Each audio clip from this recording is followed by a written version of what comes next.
코로나 바이러스의 세계적인 대난은 여전하지만 그래도 우리 한국은 어느 정도 진정 국면에 들어서고 드디어 따뜻한 봄 기운이 아니라 여름, 너무 더워서 갑자기 제가 선풍기를 끄집어 냈잖아요.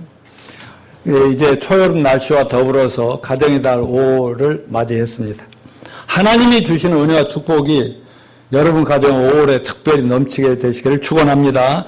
오늘은 5월 첫 주일이지만 이틀 후가 어린이 청소년 주일이니까 오늘 어린이 주일 예배로 드립니다. 그런데 안타깝게도 우리 교회는 어린이 주일학교라는 것은 없어요. 그래도 주보에 보면 공민이 자매가 주일학교 대장인 것이 있습니다. 예. 그런데 우리 교회뿐만 아니라 교단에 따라 좀 다르지만은 한국교회 절대 다수의 교회 주일학교 없어지고 있어요. 중대형 교회는 그나마 부모들과 자녀들이 함께 가니까 그 애들이 점점 줄어들고는 있지만 그래도 명맥은 유지하고 있습니다.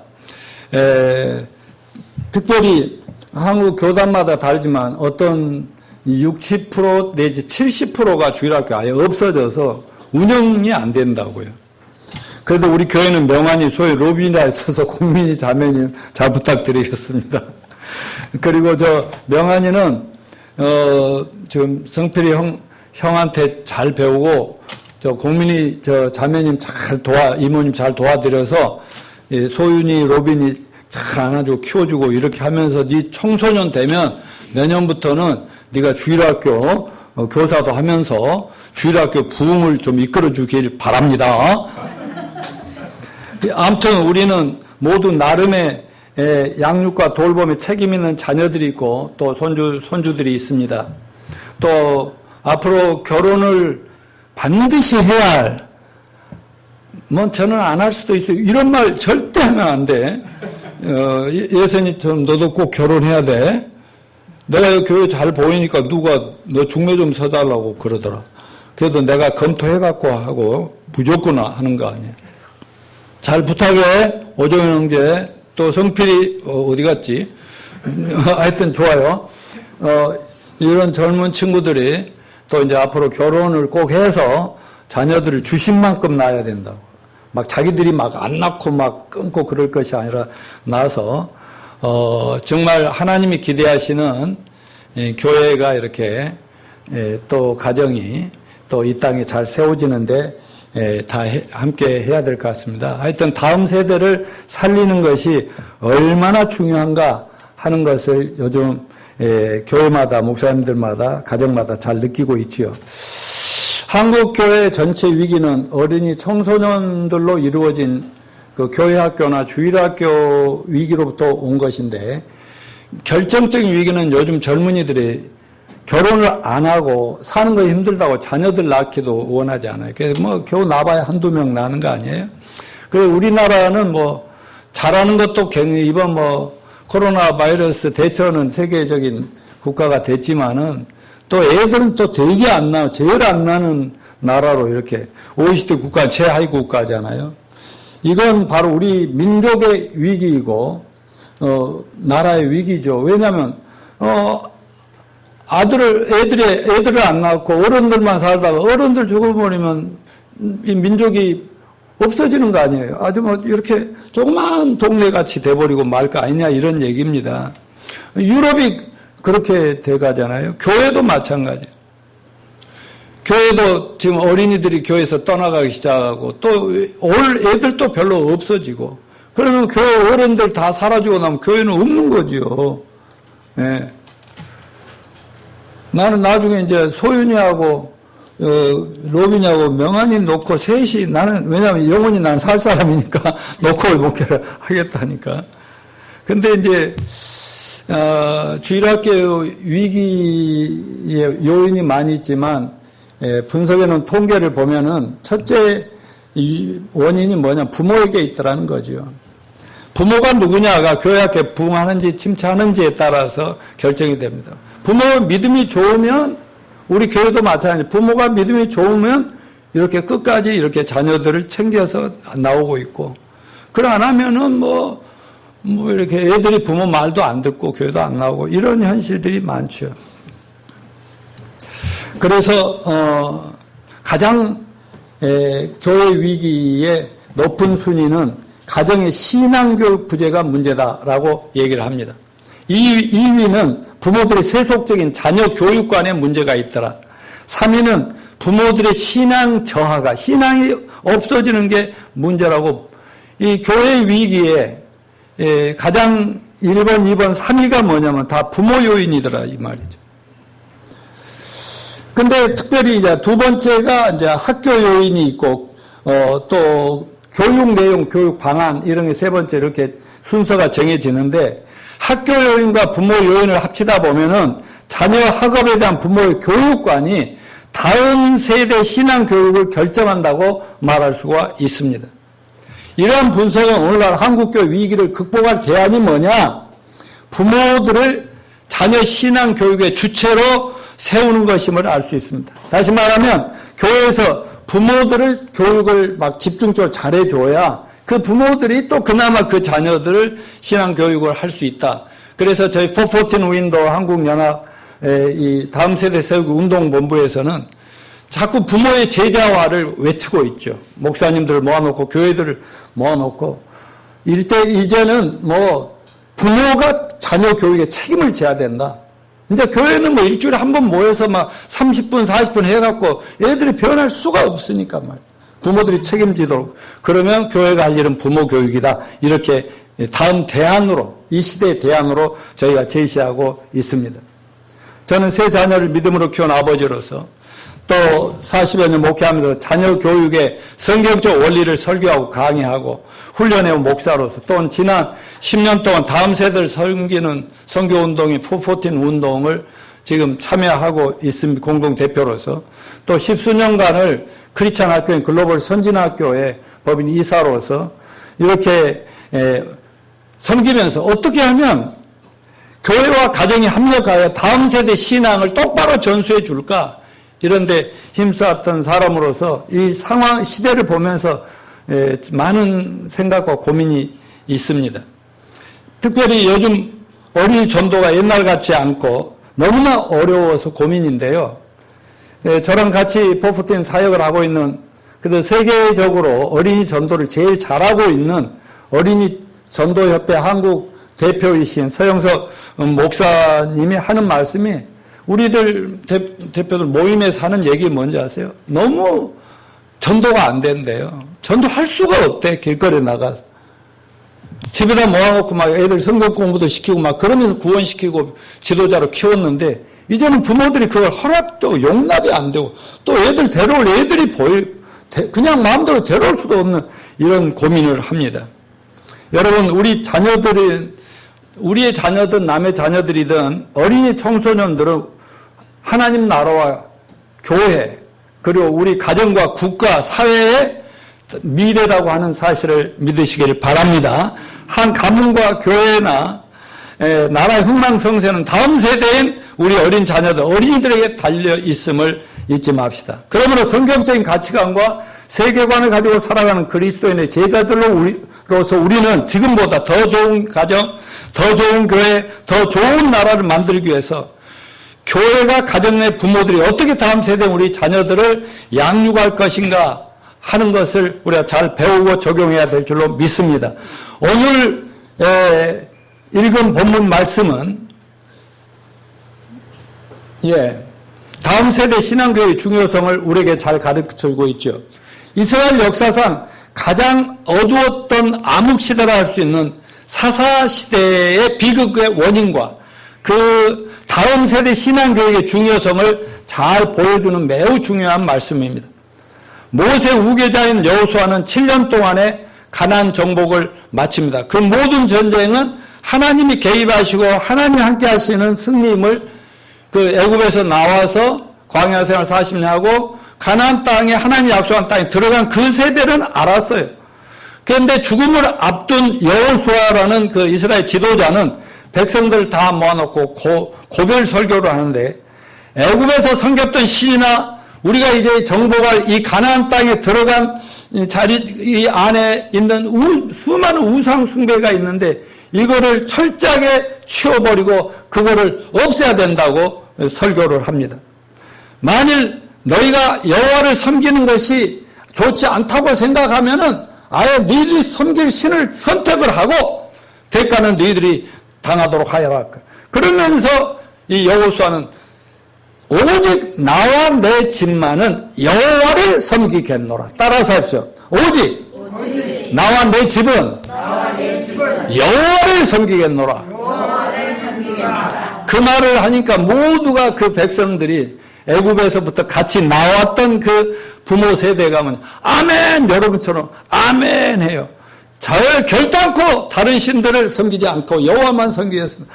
저희는 여호와의 말씀을 끝까지 청종하고 순종하겠습니다. 이렇게 맹세를 3번씩이나 하고 그 얘기를 듣고서 이제 마음 편안하게 110세에 죽습니다. 여호수아가 죽고 난 다음에 이스라엘 역사상 가장 어두웠던 사사 시대가 펼쳐집니다. 말하자면 영적인 지도자가 없다는 거예요. 모세 같은 여호수아 같은 지도자가 없다는 거예요. 그래서 오늘 본문 6절 말씀 같이 읽어볼까요? 백성이 여호수아가 사는 날 동안과 여호수아 뒤에 생존한 장로들 곧 여호와께서 이스라엘을 위하여 행하신 모두 큰 일을 본 자들이 사는 날 동안에 여호와를 섬겼더라. 그러니까 여호수아와 모세와 함께 애굽에서 나오면서 하나님을 경험했죠. 홍해바다 건너면서 광야 40년 생활해서 하나님 하면 절대로 살 수 없는 수많은 체험을 한 그 세대에만은 사는 날 동안은 하나님을 잘 섬기더라 그랬어요. 그런데 여호수아가 죽고 난 후에 한 세대가 지나자 어떤 일이 벌어집니까? 10절을 읽습니다. 그 세대의 사람도 다 조상들에게 돌아오고 그 후에 일어난 다른 세대는 여호와를 알지 못하며 여호와께서 이스라엘을 위하여 행하신 일도 알지 못하더라. 그러니까 그 부모 밑에서 자란 그 믿음 좋은 부모들, 할머니, 할아버지들 부모님 밑에서 자라서 가나안 땅을 딱 들어갔는데 그들은 하나님을 알지도 못하더라. 하나님이 어떤 하나님인지 그 부모들은 생생하게 체험한 그분을 모르고 그냥 가나안 땅에서 생활을 시작했다 이거죠. 하나님이 그들의 조상들 행하신 능력도 모르고 경험도 모르고 왜 그랬을까요? 부모들이 뭔가를 먹고 사는데 바쁘고 뭔가 교육을 잘못한 것 같다는 거죠. 신앙식 깊은 부모 세대가 죽고 난 결과는 무엇입니까? 사사기의 결론 말씀처럼 사사기 21장 25 그때 이스라엘 왕이 없으므로 사람이 각기 자기의 소견대로 옳은 대로 행하다. 그러니까 각자 자기 마음대로야. 맞아요. 지도자가 영적인 지도자가 하나님을 바라보고 전쟁하면 이런 분이 없어지니까 전부 자기 마음대로 생활하더라. 사사시대 이스라엘 역사 가운데 암흑기라고 할 만큼 고통스러운 시기였는데 이 시대의 특징을 몇 가지로 요약하면 첫째, 그들에게 하나님에 대한 신앙이 없으니까 비록 하나님의 선민이고 형식적으로 하나님께 제사 드리고 예배도 드리는 민족이지만 세상에 믿지 않는 가나안 족속과 똑같이 그렇게 살더라는 거죠. 강력한 영적 지도자가 없으니까 모두가 자기가 옳다고 생각하죠. 오늘날 우리 한국처럼 세계 인류처럼 전부 다 자기가 신이야. 자기가 대장이야. 이런 무법천지가 되더라는 거예요. 두 번째, 가나안 땅 원주민들의 타락한 우상 종교와 문화에 심취하여 그들의 악성을 본받았고 바알 숭배라고 하는 우상을 섬기는 그런 폐해가 많았습니다. 세 번째, 이방 족속과 혼인하면서 세상적인 믿지 않고 우상 숭배하고 멋대로 산 사람들이 그거를 믿는 자녀들도 다 똑같이 본받아서 그렇게 변해버리더라. 자, 사사기 2장 11, 13절 시작. 이스라엘 자손이 여호와의 목전에 악을 향하여 바알들을 섬기며 애굽 땅에서 그들을 인도하여 내신 그들의 조상들의 하나님 여호와를 버리고 다른 신들 곧 그들의 주위에 있는 백성의 신들을 따라 그들에게 절하여 여호와를 진노하게 하셨으되 곧 그들이 여호와를 버리고 바알과 아스타롯을 섬겼으며 또 유일신 여호와 신앙을 상실해 모든 삶의 영역에서 하나님 없는 절망의 시간들을 보낼 수밖에 없었다는 거예요. 그 자신들의 보호자이신 하나님을 떠난 이스라엘에게 이방 나라들이 침략이 계속되었고 그로 인한 고통이 극에 달했습니다. 따라서 340년의 사사시대라는 기간 동안 100년간은 맨날 침략당하고 우리나라가 외침에 시달려왔던 맨날 고통 속에 시달린 비극의 시간이었다는 것을 성경이 증명하고 있어요. 오늘 본문 사사기 2장 14, 15절 같이 읽어요. 여호와께서 이스라엘에게 진노하사 노략하는 자의 손에 넘겨주사 그들이 노략을 당하게 하시며 또 주위에 있는 모든 대적의 손에 팔아 넘기심에 그들이 다시는 대적을 당하지 못하였으며 그들이 어디로 가든지 여호와의 손이 그들에게 재앙을 내리시니 그 여호와께서 말씀한 것 같고 여호와께서 그들의 맹세하신 것과 같아서 그들의 괴로움이 심하였더라. 여러분, 이런 비극의 원인이 뭘까요? 가나안 세대는요, 부모 세대보다 훨씬 좋은 환경이잖아요. 부모들은 애굽에서 노예로 살았죠. 하나님 모세를 보면서 애굽에 출애굽하면서 얼마나 고통을 당했어요. 또 가나안 땅에 들어가기까지 광야에서 40년 동안 또 텐트 생활을 하고 그냥 하늘에서 내려주지 않으면 굶어 죽을 수밖에 없는 그런 어려운 생활. 그러다가 이제 또 가나안 땅 앞에 와서는 원주민들과 전쟁을 7년 동안 해가지고 가나안을 정복해서 그 자손들에게 부모들이 물려줬어요. 하나님이 약속한 땅을 부모들이 쟁취해서 자녀들에게 물려줘요. 그래서 모처럼 자녀 세대는 평안하게 안정되게 그렇게 사는 시대입니다. 그러나 그 모든 과정을 부모 세대는 하나님의 어려움 속에서 경험했고 기도하면 응답하셨고 그래서 정말 그런데 그 자녀 세대는 그걸 다 잊어버렸다 이거죠. 그 폐역한 세대다. 아주 못된 세대라고 얘기하죠. 왜 여호수아가 죽고 한 세대가 지나자 하나님을 알지 못하는 일이 벌어졌겠습니까? 왜 이런 사사시대 비극이 벌어졌을까요? 이건 기성세대들이, 부모 세대들이 다음 세대 신앙 교육과 신앙 전수를 못 해줘서 그렇게 된다 하는 것입니다. 후손들에게 신앙 교육, 다시 말하면 부모 세대가 자녀들에게 하나님을 알게 하고 믿게 하는, 하나님 말씀대로 살도록 하는 신앙을 전수하며 실패했다는 것이죠. 여러분, 우리들이 아무리 좋은 환경과 좋은 조건을 자녀들에게 물려준다 하더라도 믿음의 유산을 전수하지 못하면 모래 위에 세운 집과 같고 자녀들의 인생을 망치는 것이라는 것을 잊지 마시길 바랍니다. 우리는 본문을 통해서 신앙교육의 실패는 그 개인과 가정과 민족의 온갖 불행과 저주와 고통과 파멸이라는 비극을 초래한다는 교훈을 잊어서는 안 됩니다. 지금 전 세계적으로 이렇게 막 코로나19의 팬데믹 현상이 일어나고 이 고통을 당하는 것은 전부 하나님을 떠난 세상에 대한 하나님의 가벼운 경고입니다. 경고. 앞으로 무시무시한 일들은 엄청난 일들이 일어날 것을 담대하게 선포합니다. 따라서 합시다. 신앙이 잘못되면 인생의 모든 것이 실패다. 아멘. 아담과 하와가 하나님께 불순종하고 범죄함으로 하나님으로부터 딱 끊어져 버렸죠. 인생의 모든 비극과 고난과 고통과 저주와 죽음은 거기서 시작된 것이라고 창세기에서 우리는 배웠습니다.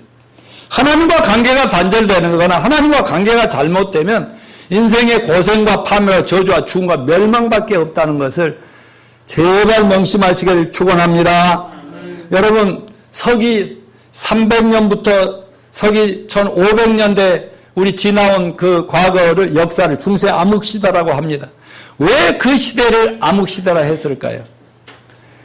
그때는 AD 313년에 기독교가 로마 황제의 명령에 따라서 국교가 돼버리죠. 그러면서부터 십자가를 붙여놓은 교회는 교회였는데 하나님이 본래 성경에 설계하시고 디자인하신 그 교회가 아니라 아주 변질되고 왜곡된 형식적으로 외식되고 성경하고 상관없는 일들이 교회 안에서 엄청나게 일어나는 이런 시대이기 때문에 어둠의 시기라고 역사는 그렇게 평가를 하고 있어요. 다시 말하면 생명의 빛이요 세상의 빛인 진리가 왜곡되고 진짜 인생의 빛인 복음이 왜곡되면 세상은 캄캄한 세상이 되고 인류는 고통 속에 빠져들 수밖에 없다는 그 성경은 가르쳐 주는 것이고 역사가 증명합니다. 사도 바울은 디모데후서 3장 1절에서 이렇게 예언하고 경고해서 2000년 전의 예언인데 오늘날 이 시대를 예언한 거예요. 같이 읽습니다. 시작. 너는 이것을 알라. 말세에 고통하는 때가 이르러 사람들이 자기를 사랑하며 돈을 사랑하며 자랑하며 교만하며 비방하며 부모를 거역하며 감사하지 아니하며 거룩하지 아니하며 무정하며 온통함을 풀지 아니하며 모함하며 절제하지 못하며 사나우며 선한 것을 좋아하지 아니하며 배신하며 조금하며 자만하여 쾌락 사랑하기를 하나님 사랑한 보다 더하여. 말세의 특징이 쫙 나와 있잖아. 한마디로 개인이나 가정이나 사회나 국가 공동체가 고통과 불행에 연속될 것이다. 요즘 우리가 겪고 있고 전 세계가 겪고 있는데 이거는 예고편이라고 맛배기라니까요. 아직 본격적으로 본영화 상영 안 되고 그게 본영화 다가오고 있다는 걸 잊지 마시기 바랍니다. 여러분, 이 말세에 인류가 당하고 세상 사람들이 당하는 고통의 원인이 뭐라고요? 사람들이 자기 사랑, 돈 사랑, 쾌락 사랑을 하나님 사랑보다 더 위에 놓고 있고 그 결과로 인간들이 하나님을 멀리하기 시작하자 인간의 삶이 전부 이기적이고 아주 짐승처럼 변하고 있잖아요. 여러분 영화 좀 보세요. 요즘 영화관 오픈했지. 가끔요 드라마도 좀 보세요. 애기들 없을 때. 얼마나 이 세상 사는 사람의 모습이 작가들 머리에서 나왔지만 그게 우리들 얘기야. 세상 얘기인 겁니다. 오늘날 다음 세대를 망치는 가나안 땅의 온주민들은 어떤 삶이었나? 사사기 2장 11, 13절 같이 읽습니다. 시작. 이스라엘 자손이 여호와의 목전에 악을 향하여 바알들을 섬기며 애굽 땅에서 그들이 인도하는 대신 그들의 조상들의 하나님 여호와를 버리고 다른 신들 곧 그들의 주위에 있는 백성의 신들을 따라 그들에게 절하여 여호와를 진노하게 하셨으되 곧 그들이 여호와를 버리고 바알과 아스다롯을 섬겼어. 여기서 이상한 말은 전부 다 우상들 얘기예요. 여호와 하나님 알지 못한 가나안 다음 세대를 더욱 유혹하는 가나안 땅의 원주민들의 특징이 뭐였어요? 하나님을 알지 못하기 때문에 바알과 아스다롯과 같은 우상 딴지들을 섬겼다 그 말입니다. 그런데 다음 세대가 그들의 우상 숭배를 배워 본받고 숭배함으로 점점 자손들로부터는 하나님을 더욱 버리고 멀리하고 떠나는 비극적인 상황에 빠져들더라는 거예요. 여러분 오늘날 우리 자녀 세대들을 다음 세대들은 어떠한 상황에 처해 있습니까? 옛날과 비교할 수가 없죠. 사탄의 원루들이 우리 자녀들을 유혹하면 하나님에 대한 믿음을 지키고 하나님 섬기기가 너무너무 어려운 무서운 세대로 지금 막 몰고 가고 있다니까요. 사탄 보세요. 코로나 바이러스 때문에 그래도 우리 교회는 꾸준히 그 예배를 했지만 얼마나 교회 나가는 것을 뭐 아주 못된 사람 취급하면서 분위기를 그렇게 몰고 가지 않습니까? 이게 다 사람들이 하고 뭐 정부가 했다는 게 아니라 마귀가 그렇게 몰고 가는 거예요. 여러분 타락한 세상적인 가치관, 세속주의, 인본주의 교육, 우리 자녀들의 타락을 붙이는 왜곡된 문화, 영화, 음악, 갈수록 진한 TV, 인터넷, 스마트폰, 미디어 유혹 등이 갈수록 심해져요. 특별히 요즘 초중고생들, 젊은이들이 아이돌에 미친 거 알죠? 아이돌이 뭐죠? 아이돌? 우상이죠, 우상. 아이돌. 우상이란 말이죠. 유명 가수, 탤런트들이 뭐 좀 잘하면 전부 신이래. 막 요즘 트로트 가수들이, 트로트, 장로님, 노래 한 구절만 해보겠어요? 요즘 트로트 가수들 하니까 신이래, 신. 좀만 잘하면 미술신, 물마심신, 피아노신. 우리는 처가 아니면 그렇게 가고 있어요. 그러니까 어린이들의 마음속에 그냥 하나님은 없고요. 그냥 모든 것이 좀 자기들 보기 좋으면 신처럼 받든다 이거죠. 그거를 바울이 뭐라 했어요? 따랐어요. 돈사랑, 자기사랑, 쾌락사랑. 이거 하나님 사랑보다 더하며. 이것이 말세의 전 세계적인 현상이라는 것을 잊지 마시길 바랍니다.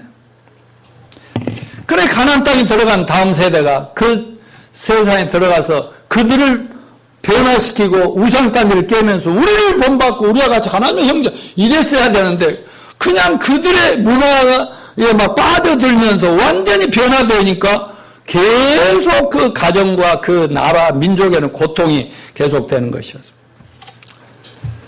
여러분, 우리는 자녀들 다 사랑하지요? 자녀 사랑하지 않는 부모들이 어디 있어요?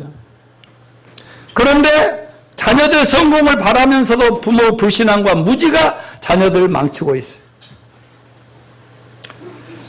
부모들이 어려서부터 뭘 모르니까 너무나 자녀들 위해서 고생하고 희생하고 헌신하면서도 하나님을 모르고 성경의 지혜가 없으니까 그냥 열심히 하고도 애들을 엄마 아빠가 망쳐가고 있다니까. 권장이 소장이라고 바로 스마트폰이 우리 아이들을 망친다는 책을 쓴 권장이 소장은 스마트폰 시대에 태어난 자녀들은 재수없이 태어난 세대다. 재수 되게 없는 애들이 그때 태어났다. 요즘 교회 안을 들여다보면 어린 아이들 90% 이상이 참된 예배자가 아니야. 우리 교회는 그렇지 않아. 그냥 하면 그러니까요. 저도 크리스찬 학교를 이제 이사로 섬기고 있지만은 그 학교 운영하는 분들이 그래요. 학생들 그 크리스찬 학교니까 그 채플 예배 시간이 있잖아. 그래서 외부 강사를 데려다 놓고 강의를 하고 설교를 하게 하면요. 그냥 거의 애들은 딴전을 피우고 있다는 거예요. 거기는 스마트폰을 치워놓고요. 노트북이나 컴퓨터도 개인 것을 못 갖게 하고 그렇게 주의를 시키는데도 애들의 정신머리가 엉뚱한 데로 가는 거예요. 이런 애들을 깨우고 막 집중시키고 그렇게 해야 되는 거거든요. 이번에 코로나 바이러스로 요즘 이제 SNS, 스마트폰, 또 줌 이런 걸로 이제 온라인 예배를 한다고 하면서 이제는 오늘 못 가면 이제 온라인은 그냥 동영상 보면 되는 거지. 저희 교회 저는 유튜브라도 꼭 보라고 하는데 교회 예배 못 나와. 아예 안 나오고 막 그걸로 가지고 하자고. 모든 지금 분위기가 그렇게 간다니까. 저희 버퍼튼 운동회에서 지금 청소년들 리더십 훈련 프로그램을 하는데 강사 훈련 같은 것을 온라인으로 이렇게 해요. 하자고 해가지고 웬만한 회의도 막 그렇게 한다니까요. 이제 이것에 맞들이면요. 막 그런 식으로 가버리면 교회는 점점 무너져 가는 것이다. 이 말.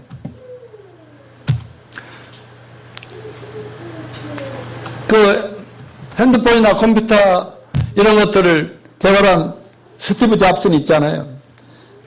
닉 빌턴 뉴욕타임즈 기자가 스티븐 잡스에게 당신의 자녀들도 당신이 개발한 아이패드, 컴퓨터 조금만 들고 다니는 아이패드 써본 적 좋아하나요? 그러니까 스티브 잡스라는 그걸 만들어 전 세계에 뻗들인 사람은 뭐라는지 알아요?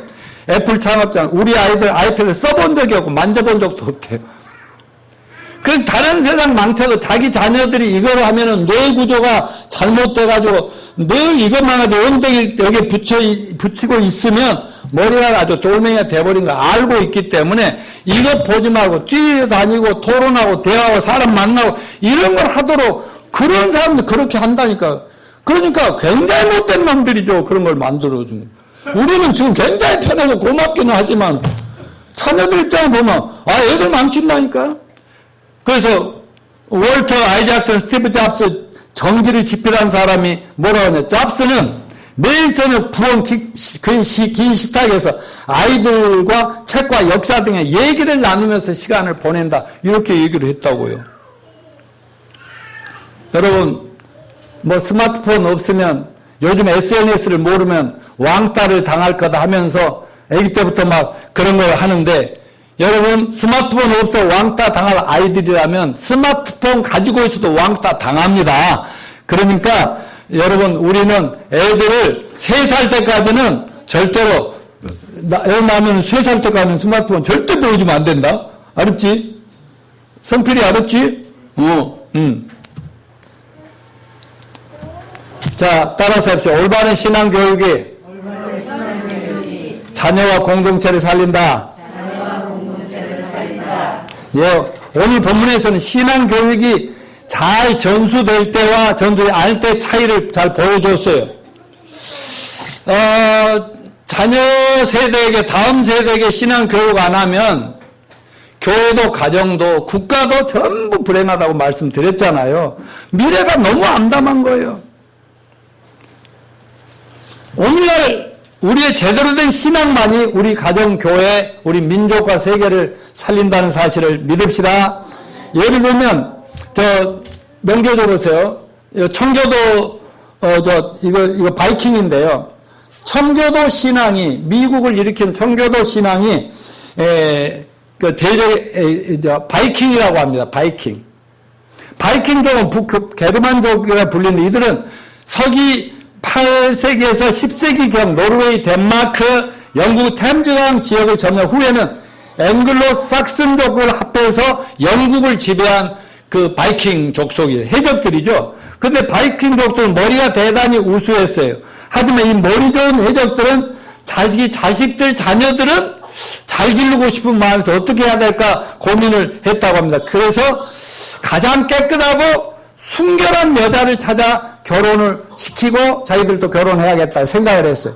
근데 당시에 자기들이 볼 때 영국에 기독교인들만이 도덕적으로 육적으로 순결하다는 사실을 깨달았어요. 그래서 배를 끌고 이 나라 저 나라를 정복하고 침략할 때 거기서 크리스찬 예쁜 착한 훌륭한 그런 여자들 막 납치에다가 데려가가지고 자기들이 결혼도 하고 자기 자식들도 전부 그렇게 시키는 거예요.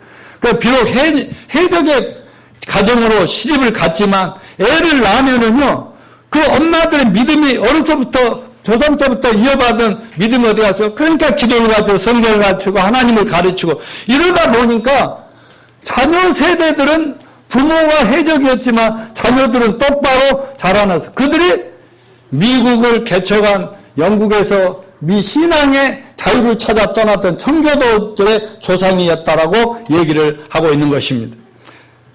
아무리 해적 출신의 자녀들 할지라도 부모가 바른 신앙을 교육하고 전수시키면 신사의 나라, 세계를 주도하는 나라가 될 수 있음을 믿으시기 바랍니다. 다음 세대 신앙의 교육이 얼마나 중요하냐, 극작가 오스카 와일드는 이렇게 말했어요. 따라서 하나님 없는 교육은 현명한 악마를 키우는 것 같다. 어떤 세계적인 명문대 총장의 얘기는 오래된 얘기지만 저는 항상 그게 마음에 있어요. 따라서 하나님 없는 대학 교육과 대학 교육 없는 하나님 성경 교육을 선택하라면 나는 주저없이 대학 교육을 버리고 성경 교육을 택하겠다 이렇게 말을 했어요. 왜 그렇게 했습니까? 광신도라?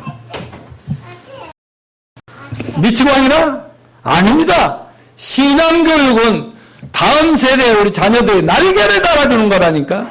오늘날 인본주의 교육의 날개는 한계에 봉착했어요. 아무리 좋은 교육과정, 열린 교육하고 평준화 교육하고 특성화 교육에도 결과적으로는 전부 자녀를 불행의 길로 빠뜨리는 것입니다. 인간 중심의 교육은 더 이상 희망이 없어요. 이 시대에 진정으로 개인을 살리고 가정 가문을 살고 민족을 살리는 교육은 신앙 교육의 회복이라고 저는 믿습니다. 그래서 뜻있는 믿음의 부모들은 자녀들을 일반 학교에 보내지 않아요. 어디 보내요? 아주 홈스쿨링을 집에서 자기들이 직접 가르쳐요. 아니면 비싼 돈을 들이고 또 애들과 좀 헤어지더라도 그렇지 않은 학교, 좋은 학교에 보냅니다. 이렇게 철저하게 믿음의 교육을 전수하고자 하는 것입니다. 자, 그러면 어떻게 우리가 정말 신앙의 전수와 신앙 교육을 올바로 할 수 있을까? 몇 가지만 간단하게 말씀드립니다. 첫째로 다 같이 시작. 철저히 하나님 부르심에 초점 맞추자는 거예요. 여러분, 인생의 생사화복은 누구 손에 있어요? 그러니까 우리들 자신이 하나님만 믿고 삽시다. 살면 살수록 하나님하고 부부밖에 없어요. 그럼 부부주의로 설교해야 되는데. 그런데 여러분은 그렇게 믿으면서 여러분의 자녀들은 지난날 여러분 믿음 때문에 어떻게 했던지 지금부터라도 우리 자녀들, 손주들만 해도 하나님을 철저하게 알고 믿고 똑바로 살아가도록 기도하시길 바랍니다. 그동안 그렇게 잘 해오신 여러분 정말 축복합니다. 여러분, 우리가 먼저는 구원시켜야 되고 구원받았으면 하나님의 부르신 뜻대로 살게 만들어야 된다니까. 근데 이걸 꼭 아세요. 아이들은 태어날 때 각자 자기 하나님의 계획과 뜻과 부르심을 가지고 태어납니다. 재능도 다 다릅니다. 쓰임새도 다 다릅니다. 그러니까요, 자녀들이나 손주들, 너희는 꼭 이런 사람 되라고 말하면 절대 안 됩니다. 다시 말합니다.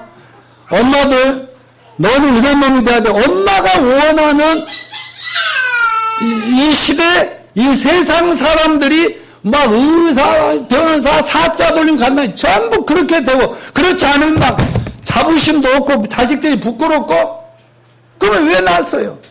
다시 말하면 절대 강요하면 안 됩니다. 비교하면 안 됩니다.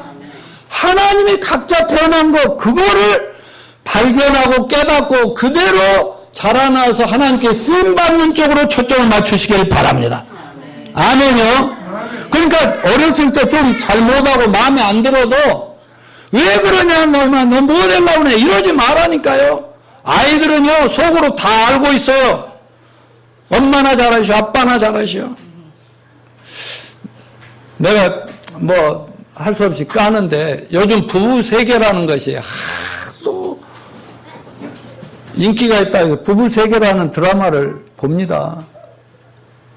거기 보면요, 부모들은 그렇게 자녀를 훌륭하게 키우려고 막 좋은 학교 보내고 막 열심히 의사 돈 벌고 그러지만 두 부부가 이혼하고 깨지니까 자녀가 뭐라는지 엄마가 잘하시오. 아빠 그렇게 살면 안 되지. 나중에는 중학생이 되니까요, 막 다 터져버려요. 할 말을 잃어버려요, 부모들이. 그러니까 절대 그러면 저는 딱 다행히도 애들, 우리 큰딸 2살, 1살, 여면서 낳을 때 구원을 받았어요. 얼마나 감사한지 몰라요. 구원 받자마자 나는 천지를 만드시고 전지전능하신 하나님이 계시면 돈 하나도 없어도 좋고 내 권력이 없어도 난 세계를 정복할 수 있다는 믿음이 왔어요. 아니요? 그러니까 돈 벌고 자시고 이런 것은 아무것도 아니라고 생각을 했어요. 우리 자식들에게 우리는 어려서 그렇게 못 자랐지만은 너희들은 잘 만났다 이제. 그래서 아기 때부터 구원시키고 막 성경대로 살아가도록 하는 데만 초점을 맞췄다니까. 그랬더니 내가 뭐 여러 가지를 가르쳤죠. 그렇지만 특별히 뭐야, 오늘 헌금 문제 좀 얘기해야 되겠네. 아까 저기 명환아, 아까 돈의 그 10%는 누구 거요? 그거 반드시 다음 주에. 그리고 그 중에 한 절반이나 뭐 상당 액수는 엄마한테 맡기면 네가 해서 저축을 하는 거야. 알았지? 그리고 그 중에 일부만 너 써야 돼. 알았지? 그렇게 해서 이렇게 자꾸 씨를 뿌려서 쌓아나가라는 거죠. 그래서 우리 아이들 오라니 하늘이 주라는 학교에서 장학금을 타든 누가 용돈을 주든 무조건 하나님께 드리게 했어요. 지금 그들이 어때요? 돈을 쌓고 모으지 않아서 거지같이 삽니까? 아니요. 그들은 결혼할 때뿐만 아니라 지금 자녀들 낳고 키우는데도 자기가 하나님께 저축해 놓은 것을 헌금으로 저축해 놓은 걸 빼먹고 살고 있잖아요. 근데요, 엄마 아빠는, 우리 사모님이나 저는 말은 그렇게 하고 설교는 그렇게 하면서 돈을 쌓고 우리 미래 준비하고요, 언제든지 막 세상하고 날리려고 하고 그렇게 살지를 않았다니까. 돈 버는 목적이 교회에 세우고 하나님께 드리는 그 기쁨으로 하니까 애들은 그걸 보고 잘하잖아요. 그러니까 지들도 찍소리하고 그렇게 하니까요. 지 부모들은, 지 자식들, 우리 손주들은 내가 했던 것보다 더 열심히 그렇게 하나님께 드리게 하고, 그러면서 현금은 쌓여가고 있다고요, 애기들이. 우리 미국에 이안이 지금 돈 엄청 많아. 그래도 절대 사업하다 어려워도 애기들 돈 뺏어먹지 말라고 내가 얘기하지요. 무슨 말인지 알겠죠? 그래서 우리가 믿음의 본을 자녀들에게 잘 보입시다. 아멘. 맨날 똑바로 살아하지 말고 우리만 비틀거리지 말고 우리부터 똑바로 합시다. 예배 잘 드립시다. 사람 사랑하는 거, 섬기는 거, 용서하는 거, 이해하는 거, 화목하는 거, 배려하는 거, 나누고 사는 거 몸소 실천합시다. 그러면서 자녀들에게는 그냥 축복합시다. 그리고 끝으로 하나만, 우리는 축복의 통로가 되어야 됩니다. 자녀들도 하나님이 부어주신 축복을 나눠주는 축복의 통로가 되게 하시기를 바랍니다. 그래서 우리 소인이 로빈이도 아침에 인사 받으면서 인사하고 갓블레스유 하잖아요. 우리 이한이 시안이 그렇게 했잖아요. 또 우리 오늘 아침에 우리 미국의 새 자녀들의 애들하고 전부 얘네들 울면서도 할렐루야 목사님 설교 잘하게 해주세요. 그러면 여러분 서양의 기독교가 중심에 대해 서양의 문화는요 갓블레스유예요. 우리나라는 맨날 저주였죠. 이썩을 놈 망할 놈 죽을 놈 옛날에 그렇게 살았다고. 근데 우리 교회 성도들은 익숙해졌죠? 다 같이 God bless you. God bless you. 그 말은 여러분과 여러분의 자녀들이 하나님의 축복을 세상에 나눠주는 통로가 되게 하시기를 바랍니다. 그러기 위해서 똑바로 삽시다. 똑바로 믿읍시다. 똑바로 알아갑시다. 똑바로 교육합시다. 다 같이 일어나시기